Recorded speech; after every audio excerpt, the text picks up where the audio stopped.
1 week in August 1983. Not bad. That was before I'd left education. I was still teaching then.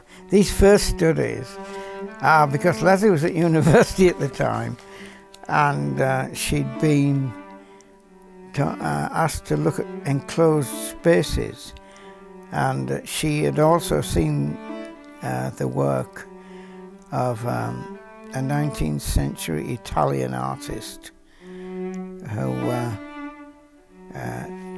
involved himself in these strong structures. So I took her to Middlesbrough, and we saw these flyovers on the A19 and A66, and while she was doing her drawings, I did that and that.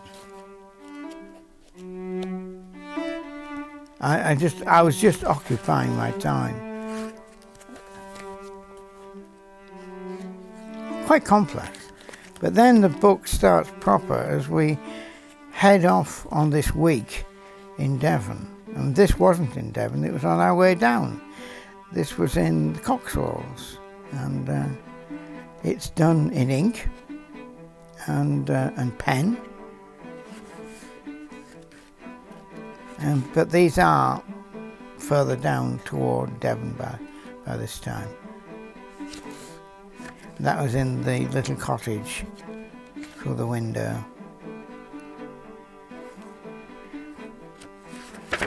And these were in the landscape outside. That, of course, is oiled charcoal. This is ink again. Another oiled charcoal. Gives a certain breadth that the pen can't give. And it was just a contrast of light and dark, really, in the woodland area. So how do you do oiled charcoal, really? How's that? Well, you take your charcoal, have a little bowl, put the machine oil in, leave it overnight, and really, if you can leave it for 2 or 3 days, it'll soak up more and more of the oil. Then take it out of what's left of the oil and allow them to dry out.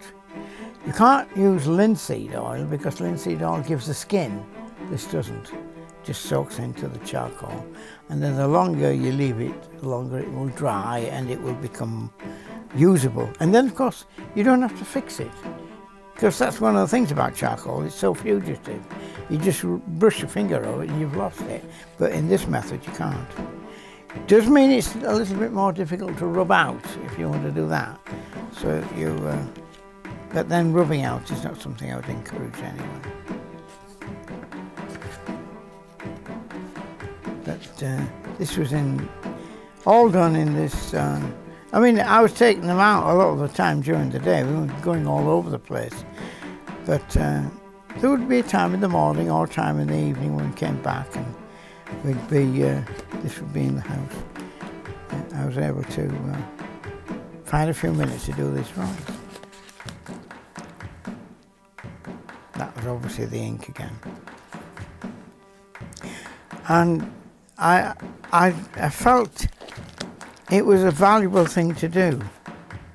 This was, that would be the river where they would be shooting the rapids, but this was a very, very wooded area where we were staying, very private. We never saw a soul.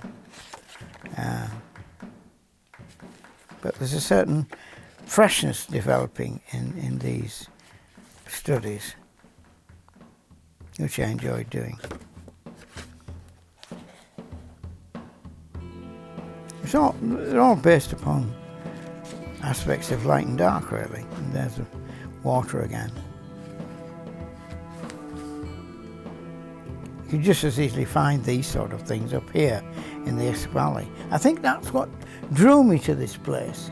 I felt as though I was at home. There was nothing that appeared in these that I couldn't have found back in the Esk Valley.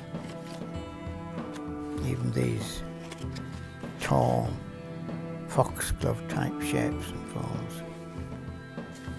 Some of them were done at dusk so that the forms were more blurred and indistinct.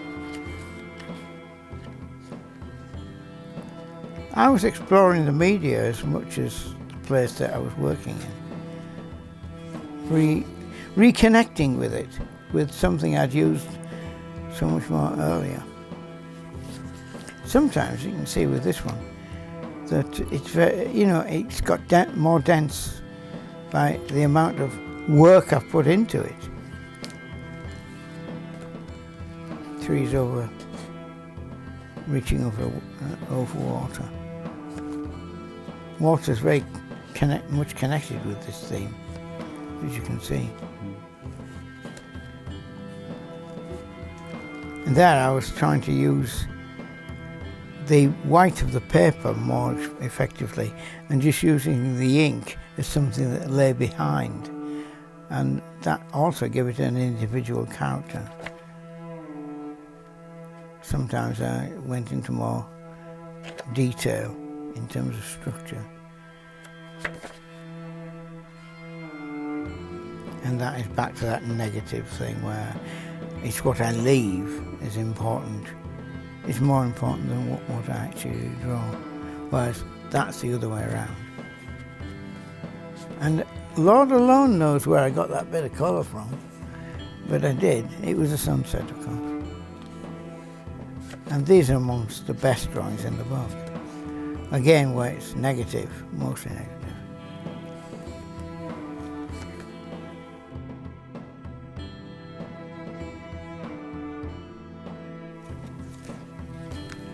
And there they are.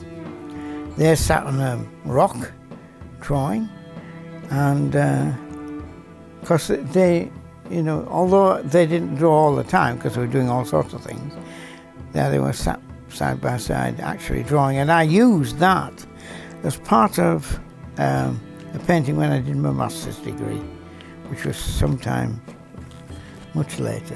That was 83. I didn't do that until 89.